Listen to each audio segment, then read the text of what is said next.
बिस्मिल्लाहिर्रहमानिर्रहीम। अस्सलामु अलैकुम वरहमतुल्लाहि वबरकातुहू। तो स्टूडेंट्स, हमारी लेक्चर नंबर 41 है और इस लेक्चर में हम डिस्कस करेंगे electronic configuration of first 18 elements. तो चलिए बुक की जानिब बढ़ते हैं। लेकिन ये टॉपिक हमारा है इलेक्ट्रॉनिक कन्फिग्रेशन के बारे में कि हमने इसमें फ़र्स्ट 18 एलिमेंट्स हैं हमारे पास, उनकी इलेक्ट्रॉनिक कन्फिग्रेशन करनी है। तो 18 एलिमेंट्स हैं तो उनका एटॉमिक नंबर मैक्सिमम 18 तक हमने डिस्कस चूँकि करना है, तो लिहाजा हमारे पास जो है वो उन्हीं शेल्स और उन्हीं सब शेल्स को आपकी बुक के अंदर डिस्कस किया गया है। ठीक है। The distribution of electron around the nucleus in various shells and subshells according to the increasing energy is called electronic configuration। तो ये डेफिनेशन है इलेक्ट्रॉनिक कन्फिग्रेशन की कि भाई आपने क्या करना है, डिस्ट्रीब्यूट करना है, बांटना है इलेक्ट्रॉन्स को। कहाँ बांटना है भी? अराउंड द न्यूक्लियस, न्यूक्लियस के गिर्द जो है वो आपने उनको रखना है। इन वेरियस शेल्स, मुख्तलिफ शेल्स और सब शेल्स में, according to their increasing energy, उनकी बढ़ती हुई एनर्जी के मुताबिक, यानी कि पहले कम एनर्जी वाले शेल्स के अंदर जाएंगे इलेक्ट्रॉन और फिर आपने उससे ज़्यादा वाले शेल के अंदर इलेक्ट्रॉन को रखना है। ये नहीं कि पहले ज़्यादा एनर्जी वाले में रख दिए बाद में अंदर, नहीं, पहले न्यूक्लियस के करीब जो शेल होगा उससे आप स्टार्ट लेंगे। ठीक है। तो ये जो हमारा प्रोसीजर है, अमल है, ये कहलाता है इलेक्ट्रॉनिक कन्फिग्रेशन। ठीक है। The most stable or ground state electronic configuration of an atom is the one in which electrons are present in the lowest possible energy level। तो कहते हैं जो हमारे पास मोस्ट स्टेबल होगी, क़याम पजीर उसकी हालत होगी कि वो अपने आप को स्टेबल रखेगा, अपने आप को जो है वो कायम रखेगा, उसकी कौन सी हालत होगी? Ground state electronic configuration. Ground state का मतलब होता है कि उसकी एनर्जी सबसे कम हो, सबसे जो निचले वाला शेल है, ग्राउंड लेवल का शेल है, उसके अंदर इलेक्ट्रॉन मौजूद होने चाहिए। ठीक है, जितने उसके अंदर आ सकते हैं। तो जैसे के अंदर 2 इलेक्ट्रॉन आ सकते हैं तो उसके अंदर 2 होने चाहिए। ठीक है। तो फिर हमारे पास क्या होगा, वो स्टेबल फॉर्म में होगा जब उसकी लोएस्ट पॉसिबल एनर्जी लेवल के अंदर इलेक्ट्रॉन्स की तादाद जो है वो मुकम्मल होगी जितनी उनके अंदर आ सकती है। ठीक है। The electrons fill the shell in order of their increasing energy. तो इलेक्ट्रॉन किस तरह से फिल करते हैं? इंक्रीजिंग एनर्जी के हिसाब से, यानी कि पहले सबसे कम एनर्जी वाला जो शेल है आपके पास के, उसके अंदर फिल होंगे इलेक्ट्रॉन। तो जैसे हमने पिछले लेक्चर्स के अंदर देखा था कि हमने जो है वो एल शेल के अंदर रखना चाहा इलेक्ट्रॉन, तो उसके अंदर वो नहीं रख हो रहा था। किस तरह था जी? केमिस्ट्री लैब के अंदर चलते हैं और आपको जो है इसका प्रैक्टिकल करवाते हैं कि किस तरह से हमारे पास सबसे पहले इलेक्ट्रॉन कम एनर्जी वाले शेल के अंदर ही जाएगा। तो देखेंगे ये है हमारे पास शेल्स, और हमारे पास किस तरह से इन शेल्स के नेम, हमारे पास जो ये वाला शेल है ये के शेल है और ये वाला शेल हमारे पास एल शेल है। ठीक हो गया। अब आपको पता है कि इलेक्ट्रॉन जो है वो हमारे पास, अगर हम इधर से पिक करेंगे, ठीक है, इलेक्ट्रॉन्स को मैं एल शेल के अंदर अगर रखना चाहूँगा, देखिए मैं एल शेल के ऊपर रख रहा हूँ इसको, लेकिन हमारा इलेक्ट्रॉन यहाँ पे नहीं रुक रहा बल्कि किधर जा रहा है? के के अंदर। देखें इधर मैं रख रहा हूँ, के अंदर जा रहे हैं, नीचे गिर रहा है। ठीक है, इधर रखा तो के अंदर चला गया। दूसरा उठाया, यहाँ पे रखने की कोशिश की, फिर दोबारा के अंदर चला गया। लेकिन जब मैं तीसरा यहाँ से पकड़ूंगा और उसको उठा के यहाँ पे रखूँगा तो वो इजीली जो है यहाँ पे जो है वो प्लेस हो जाएगा। तो इट मीन कि मैंने जब एल शेल के अंदर इलेक्ट्रॉन रखने की कोशिश की तो उसने बताया भाई कि नहीं, आपने सबसे पहले जो लोएस्ट एनर्जी है लेवल है आपके पास ये वाला के, उसके अंदर पहले फिल करें, फिर एल के अंदर बारी आएगी। तो के का जो है हमारे पास n1 है, तो 2n² फार्मूले के मुताबिक इसके अंदर कितने आ सकते हैं? 2 इलेक्ट्रॉन्स आ सकते हैं। ठीक है हमारे पास। और हमारे पास जो L है उसके अंदर कितने इलेक्ट्रॉन आ सकते हैं जी? 8 इलेक्ट्रॉन्स आ सकते हैं। ठीक हो गया। तो इस तरह से आपने देखा कि पहले जो उसका न्यूक्लियस के करीब शेल होगा उसके अंदर फिल होंगे लोएस्ट एनर्जी के अंदर, फिर जो उससे ज़्यादा हाईएस्ट एनर्जी वाला शेल है L, फिर उसके अंदर फिल होंगे। ठीक है जी। अब दोबारा से बुक पे चलते हैं। तो जी फिर क्या हुआ? i.e.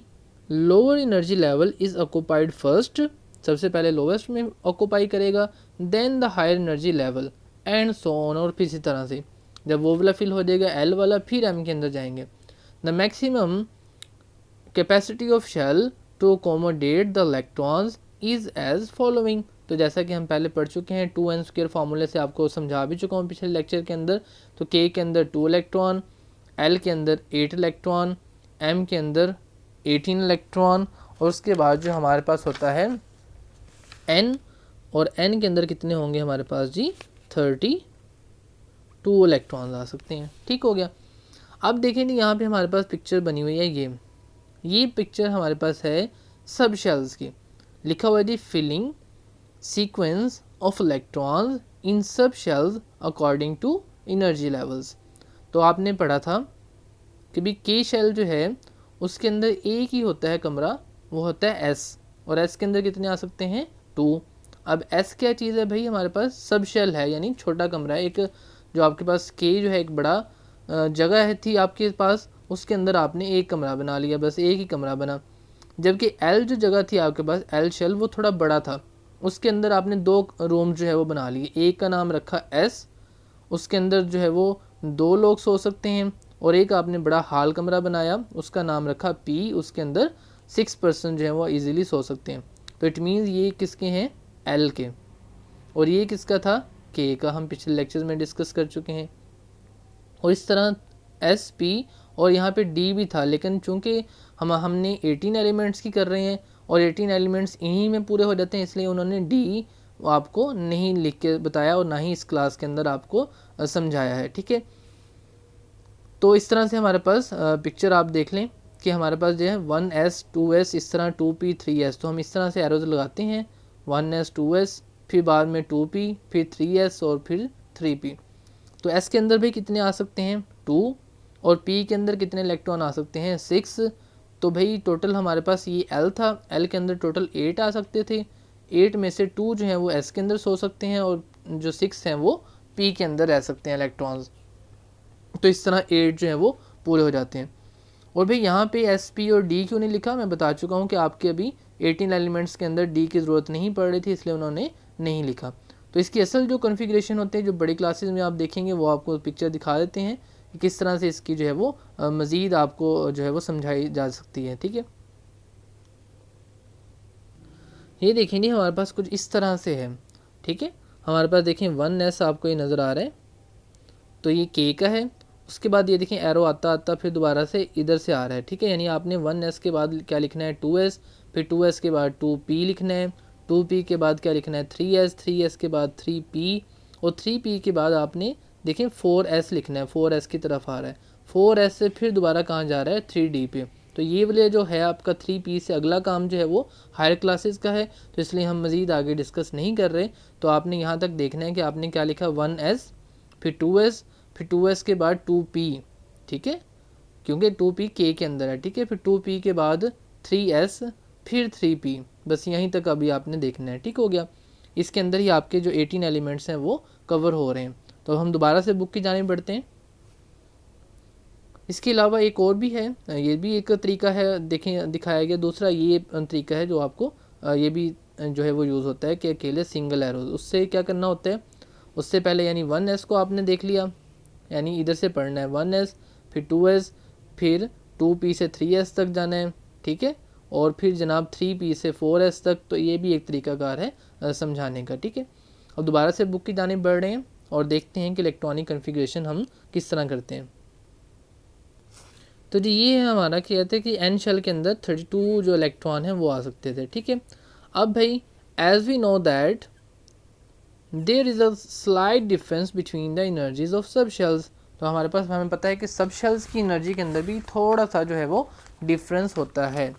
किस किस के अंदर भाई, एस और पी के अंदर। ठीक है, पी और डी के अंदर।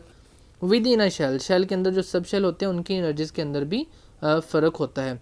Therefore filling of electrons in subshells of a shell is such as that subshell is filled first। ठीक है, हमारे पास क्या होगा, एस सबशेल जो होगा वो पहले फिल होगा। ठीक है, यहाँ पे छोटा एस आना था। फिर क्या होगा, उसके बाद देन इट्स पी सबशेल, और फिर हमारे पास जो है वो पी सबशेल जो है वो फिल होगा। And then other subshells are filled, उसके बाद बाकी सब शेल्स जो हैं वो फिल होंगे। The maximum capacity of subshells to accommodate electron is, तो कहते हैं कि हमारे पास जो मैक्सिमम जितने ज़्यादा से ज़्यादा आ सकते हैं एस पी में, वो हमें बताए गए हैं कि भाई एस में कितने आ सकते हैं मैक्सिमम और पी के अंदर कितने आ सकते हैं। तो एस के अंदर भाई 2 इलेक्ट्रॉन आ सकते हैं, मींस ऐसे एक कमरा है, छोटा सा रूम है जिसके अंदर 2 लोग सो सकते हैं। ठीक है, एग्जांपल दी जा रही है ताकि अच्छे से याद आपका जो है वो बैठ जाए कंसेप्ट। और पी हमारे पास एक ऐसा सब शेल है, यानी एक ऐसा रूम है शेल के अंदर जिसके अंदर 6 इलेक्ट्रॉन जो है वो रह सकते हैं। ठीक है, तो अकोमोडेट हो सकते हैं। तो भाई अब हम देखते हैं कि let us write the electronic configuration of the elements and their ions with the help of a few example. Keep in mind we should know 3 things. जैसे कि अब हम कुछ मिसालें करेंगे ना सिर्फ एटम्स की बल्कि उनके आयंस की भी। आयंस में क्या होता है भाई, इलेक्ट्रॉन या तो उसने लिया होता है या फिर दिया होता है। तो जब अगर इलेक्ट्रॉन उसने लिया होगा तो एक इलेक्ट्रॉन बढ़ जाएगा, तो हम एक इलेक्ट्रॉन और शो कर देंगे शेल्स के अंदर। ठीक है, तो भाई कहते हैं कि ये वाली चीज़ें आपने माइंड में रखनी है। कौन कौन सी चीज़ें भाई, the number of electrons in an atom, कि भाई एटम के अंदर टोटल इलेक्ट्रॉन कितने हैं जिनको हमने अकोमोडेट करना है, जिनको हमने शो करवाना है शेल्स के अंदर। उसके बाद है भाई the sequence of shells and सब shells according to the energy level, हमें सीक्वेंस भी पता होना चाहिए शेल्स का भी और सब शेल्स का भी। अब शेल्स का क्या सीक्वेंस है कि भाई पहले के आएगा, फिर एल आएगा, फिर एम आएगा, फिर एन आएगा। तो यानी हमने पहले के अंदर पुट करने हैं इलेक्ट्रॉन, उसके अंदर कितने आ सकते हैं वो हमें पता होना चाहिए। फिर हमने करने हैं जनाब एल के अंदर, तो एल के अंदर कितने आ सकते हैं ये आपको याद होना चाहिए। तो उसके बाद है हमारे पास एम, तो एम के अंदर कितने आ सकते हैं वो भी आपको याद होना चाहिए। तो भाई के अंदर 2, एल के अंदर 8, ठीक है। उसके बाद एम के अंदर आपके पास 18 और एन के अंदर 32, जो कि अभी हम पढ़ चुके हैं। तो उसके बाद क्या बात याद रखनी है, the maximum number of electrons that can be placed in different shells and subshells. तो एक तो सीक्वेंस पता हो कि भी पहले के है, फिर एल है, फिर एम है, और इसी तरह कौन सा सीक्वेंस पता हो हमें, 1s 2s 2p 3s, ठीक है, 3p, फिर ये वाला सीक्वेंस भी पता होना चाहिए कि भी सब शेल्स के अंदर कैसे कैसे रखने हैं। और उसके बाद हमें पता होना चाहिए कि भी इनके अंदर मैक्सिमम आ कितने कितने सकते हैं। ये ना हो हम के अंदर 2 की बजाय 3 पुट कर दें और सारा आंसर गलत हो जाए। या फिर एस के अंदर हमें पता है कि 2 लोग जो सो सकते हैं और हम 3 इलेक्ट्रॉन घुसा दें तो वो तो गड़बड़ हो जाएगी। तो इस तरह ऐसे नहीं करना, ठीक है। अब हम बढ़ रहे हैं भाई एग्जाम्पल नंबर 2.1 पे। Right the electronic configuration having 11 electrons. तो उससे पहले कि हम ये डिस्कस करें, मैं आपको एनिमेशन दिखा देता हूँ 11 इलेक्ट्रॉन्स को किस तरह से हमने अकोमोडेट किया है और इसका एटॉमिक नंबर क्या है। तो चलिए एनिमेशन की जानिब बढ़ते हैं। तो देखिए जी, हमारे पास एग्जाम्पल के अंदर भी यही सब कुछ डिस्कस करने वाला है जो मैं बताने वाला हूँ। कि भाई कह रहा है कि देखें आपके पास सबसे पहले टोटल 11 इलेक्ट्रॉन्स थे। तो आपको पता है कि भी सबसे पहले आपने के शेल के अंदर पुट करने हैं इलेक्ट्रॉन, ठीक हो गया। अब के आपके पास ये वाला है, उसके अंदर कितने आ सकते हैं मैक्सिमम 2, तो वो आपने पुट कर दिए। उसके बाद भाई कौन सा शेल आता है, एल, तो ये वाला शेल है जनाब एल, ठीक हो गया। अब एल शेल के अंदर कितने आ सकते हैं मैक्सिमम भाई 8 आ सकते हैं। 2 के अंदर हमने रख दिए, 8 एल के अंदर रख दिए, टोटल कितने हो गए 10। बाकी जस्ट 1 इलेक्ट्रॉन बचा, तो उसे हमें कहाँ रखना पड़ेगा, एम के अंदर रखना पड़ेगा। ये नहीं करना कभी एक ही रह गया चलो वो भी एल के अंदर रख दें, ऐसी बात नहीं है, ठीक है। एल के अंदर 8 से ज़्यादा नहीं आ सकते। तो उसके लिए हमें जो न्यू शेल है उसके अंदर बेशक 18 आ सकते हैं, लेकिन हमारे पास बचा ही 1 है, तो उस 1 को हम किसके अंदर रख देंगे, एम के अंदर रख देंगे। और इस तरह से हमारे पास जो है वो इसकी कॉन्फ़िगरेशन होगी। और ये हमारे पास जो है एटॉमिक नंबर सोडियम का होता है 11। तो दोबारा से बुक पे चलते हैं और देखते हैं, उन्होंने भी हमें यही बताया बुक में। तो देखिए अब फटाफट से हम पढ़ लेते हैं। कहते हैं keep in mind that all electrons do not have the same energy. कहता हमें जो है वो जहन में रखना है कि तमाम इलेक्ट्रॉन्स की एनर्जी सेम नहीं होती। Therefore they are accommodate in different shells, फिर उन्हें अलग-अलग शेल्स के अंदर रखा जाता है according to the increasing energy, उनकी एनर्जी बढ़ने के हिसाब से। कम एनर्जी वाले के शेल में, ज़्यादा एनर्जी वाले एल में, एंड कैपेसिटी ऑफ शेल्स, और कैपेसिटी ऑफ शेल्स को भी मद्देनज़र हम रखते हैं। First of all electrons will go to the K shell, सबसे पहले के शेल में जाएगा जिसकी एनर्जी सबसे मिनिमम है। इट कैन अकोमोडेट 2 इलेक्ट्रॉन्स, इसके अंदर 2 इलेक्ट्रॉन्स आ सकते हैं, 2 इलेक्ट्रॉन्स को जगह दे सकता है सोने की, रुकने की, ठीक है, घूमने फिरने की। After this electrons will go to the L shell, इसके बाद एल में जाएंगे जो कि अकोमोडेट कर सकता है 8 इलेक्ट्रॉन्स को। Thus K and L shells have accommodate 10 electrons, इन दोनों ने मिलकर 10 इलेक्ट्रॉन्स को जगह दे दी। बाकी कितना रह गए, एक। The remaining 1 electron will go to M shell, the outermost shell of the maximum energy in this case. तो इस सोडियम में सबसे मैक्सिमम एनर्जी वाला एम शेल है, क्योंकि इससे ऊपर वाला शेल और कोई है ही नहीं, ज़रूरत ही नहीं पड़ी ना उस शेल की, तो इसके अंदर ही काम हमारा जो है वो हो गया। तो the electronic configuration will be written as, तो इलेक्ट्रॉनिक कन्फिग्रेशन को इस तरह लिखेंगे के एल एम लिख के, के नीचे 2, एल के नीचे 8 और एम के नीचे 1। But it is not necessary, कहता है लेकिन ज़रूरी नहीं है कि ऐसे ही रखें। Write the subshells, therefore it is simply written as 2, 8 and 1। अगर हम के एल एम ना भी लिखें तो कोई कहता मसला नहीं है, तो आप 2, 8, 1 भी लिख सकते हैं, ठीक हो गया। Further distribution of electrons in sub shells will be this, तो कहते हैं कि अगर हम इन्हें सब शेल्स के अंदर इनके इलेक्ट्रॉनिक कॉन्फ़िगरेशन को मज़ीद देखेंगे तो वो हमारे पास कुछ इस तरह की होगी, क्योंकि हमने पिक्चर आपको दिखाई है कि पहले 1s आएगा, फिर 2s आएगा, फिर 2p, फिर 3s और उसके बाद 3p। तो आप इसको याद भी रख सकते हैं, ठीक है, इधर 3p की ज़रूरत नहीं है, लेकिन मैंने यही आपके जो है वो याद कर लें कि भाई इसको अब 1 मिनट के लिए आप ज़रा मैंने काट दिए, ठीक है। तो बेसिकली आपने क्या याद करना है, 1s 2s 2p 3s 3p, बस यही याद रखना है, ठीक है। फिर आपने क्या करना है, जितने इलेक्ट्रॉन होंगे इनके अंदर वो फिल कर देने हैं, जितने चाहिए होंगे। 3p हमारे पास नहीं होता इलेक्ट्रॉन, तो ये आप नहीं लिखेंगे, ठीक हो गया। मैं सब मिटा रहा हूँ।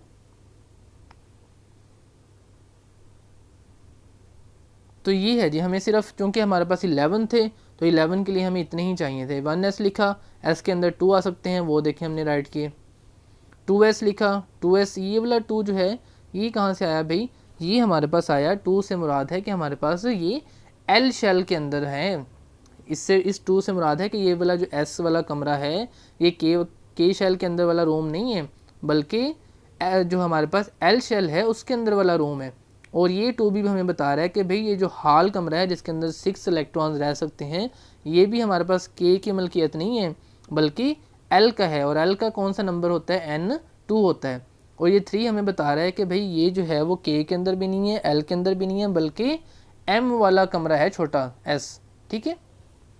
तो भाई s के अंदर मैक्सिमम 2 आ सकते हैं ना, s सब शेल है हमारे पास, तो 11 हमने फिल करने हैं, तो 2 इसके अंदर आ गए भाई, 2 इसके अंदर आ गए, 2 और 2 4 हो गए, और p के अंदर 6 आ सकते हैं, वो पुट कर दिए, तो कितने हो गए टोटल 10, 1 बचा जस्ट, तो 1 इस s के अंदर हमने रख दिया। और ये वाला s क्या था हमारे पास, m शेल का छोटे वाला कमरा था, ठीक है, s वाला। तो इस तरह से हमने इनकी इलेक्ट्रॉनिक कॉन्फ़िगरेशन कर ली, और आपको देखें उसने दिखाई भी है, लेकिन हमने तो आपको एनिमेशन दिखा दिए। तो ये देखें उन्होंने उसी तरह से KLM बताया भी है, और उसके अंदर बताया भी इसके अंदर 2 इलेक्ट्रॉन है, इसके अंदर 8 है और इसके अंदर 1 है। तो ये थी जी हमारी एग्जांपल नंबर 2.1। इसी तरह से भाई एग्जांपल नंबर है 2.2। इसके अंदर कहते हैं write down the electronic configuration of Cl negative ion. तो भाई Cl नेगेटिव आइन के अंदर एक इलेक्ट्रॉन ज़्यादा होगा। Cl क्लोरीन का वैसे एटॉमिक नंबर होता है 17, तो 17 इलेक्ट्रॉन होते हैं। अब एक इलेक्ट्रॉन अगर ज़्यादा है तो क्या हो जाएगा, 17 + 1 18 इलेक्ट्रॉन हो देंगे। तो अब 18 को हमने शो करना है, तो कैसे करेंगे, K में 2 आ देंगे, L में 8 आ देंगे, कितने हो गए 8 और 2 10। बाकी जो हमारे पास 8 हैं, ठीक है ना, 18 में से 10 तो हमने प्लेस कर दी, ये देखें। बाकी 8 जो है बाकी बचे वो किसके अंदर हम डाल देंगे, M के अंदर रख देंगे, ठीक है, अकोमोडेट कर देंगे। इसी तरह ये तो हमें हो गई भी। अब हमने देखनी है इसकी दूसरी जो है सब शेल्स के अंदर कैसे होगा। तो सब शेल्स के अंदर पहले आप लिखेंगे 1s 2s 2p 3s 3p, ठीक है, लिख लिया आपने। क्योंकि हमारे पास टोटल 18 तक ये काम देती है, तो हमारे पास जनाब ये क्या आ गया, 18 की पूरी आ गई मैक्सिमम। यही आप अभी चैप्टर में पढ़ेंगे 9 क्लास में, ठीक है। तो s के अंदर 2 आते हैं, तो जहाँ जहाँ s है वहाँ 2 पुट कर देंगे, ये वाले देखें 2 पुट किए हुए हैं, ठीक है। और जहाँ पे p होगा उसके अंदर कितने आ सकते हैं, 6 इलेक्ट्रॉन रह सकते हैं, तो वहाँ पे हम पूरे के पूरे 6 लिख देंगे। तो ये देखें 1s2, ठीक है, 2s के ऊपर भी 2 आ गए, 2p के अंदर भी 6 आ गए, 3s के अंदर भी 2 आ गए, और जो एंड वाला P था, M शेल वाला जो रूम था बड़े वाला, उसके अंदर भी हमने 6 इलेक्ट्रॉन को रख दिया कि भाई इधर आप रेस्ट करें, घूमें फिरें, ठीक है। तो इस तरह से इसकी जो सब शेल्स के अंदर कन्फिग्रेशन थी वो भी हमारे पास पूरी होगी। तो इसके बाद है जी एग्जाम्पल नंबर 2.3 और इसके साथ ही हमारा आज का लेक्चर कंप्लीट हो जाएगा, ठीक है। तो कहते हैं जी an element has 5 electrons in M shell, find out its atomic number. अब उसने थोड़ी सी गेम की हमारे साथ, हमें अब उसने कहा कि अभी इतना पढ़ा दिया बच्चों को, अब ज़रा इनसे भी पूछें कि इन्हें समझ आई है कि नहीं आई। तो उसने अब हमें क्या कहा भाई, एम शेल का बता दिया, कहता है एटॉमिक नंबर इसका बताएं। तो आपको पता है भाई के है, एल है, फिर एम है। तो एम शेल के अंदर तभी जाएंगे ना इलेक्ट्रॉन जब आपका के और एल क्या होगा, फिल होगा, तो एम के अंदर जाएंगे। तो इट मीन्स पहले तो के वाले 2 जो हैं वो होने चाहिए, ठीक है। एल के अंदर कितने होने चाहिए, 8। फिर जाएंगे हम एम के अंदर, और एम के अंदर कितने हैं आपके पास, 5। तो 8 + 2 कितने हो गए, 10। 10 + 5 कितने हो गए आपके पास जी, 15, ठीक है। तो टोटल कितने हो गए इलेक्ट्रॉन, 15। तो जितने आपके पास इलेक्ट्रॉन होते हैं उतना ही उसका एटॉमिक नंबर होता है, ठीक है, न्यूट्रल अगर हो तो। फिर हमारे पास कितना होगा, उसका एटॉमिक नंबर भी कितना होगा, 15 होगा, ठीक है। वैसे भी आपको ये पिक्चर उसने दिखाई हुई है कि भी देखें के अंदर 2 होंगे, एल के अंदर 8 होंगे और एम के अंदर 5 होंगे। टोटल ऐड करें तो कितना बन जाता है, 15, ठीक है। अब वही आपको ये भी बता रहे हैं कि भाई when there are 5 electron in M shell it means K and L shell are completely filled. इसका मतलब है के और एल जो है वो भरे हुए हैं with their maximum capacity of 10 electron, जिसके अंदर टोटल 10 आ सकते हैं। Hence the electronic configuration of the element is this, तो ये होगी, ठीक है। So the total number is 15। As we know the number of electrons in an atom is equal to the number of atomic number, ठीक है। Therefore atomic number of this element is 15। तो इसका atomic number हमें पता चल गया कि ये क्या है, 15 है। तो यही था जी आज का हमारा टॉपिक, और इसके अंदर हमने शेल्स को और सब शेल्स को डिस्कस किया, ठीक है। और इसके साथ ही हम अपना लेक्चर को ख़त्म करते हैं। मिलते हैं नेक्स्ट लेक्चर में। दुआ में याद रखिएगा और दिल लगा के पढ़िए, इसको आप अच्छे से याद करेंगे और राइट भी करेंगे एग्जाम्पल्स को, ठीक है। और उसके अलावा आपको ये रूल्स आने चाहिए किस तरह से आप इनको फिल करते हैं, ठीक है, ये वाले। उसके बाद आपको डेफिनेशन आनी चाहिए कि भी इलेक्ट्रॉनिक कन्फिग्रेशन किस तरह से होती है, जैसे कि अभी हमने आपको पढ़ाया था, डेफिनेशन निशान लगवाया था, वो भी आती हो, ठीक है जी। ओके, अल्लाह हाफिज़, अस्सलाम वालेकुम वरहमतुल्लाहि वबरकातुहू।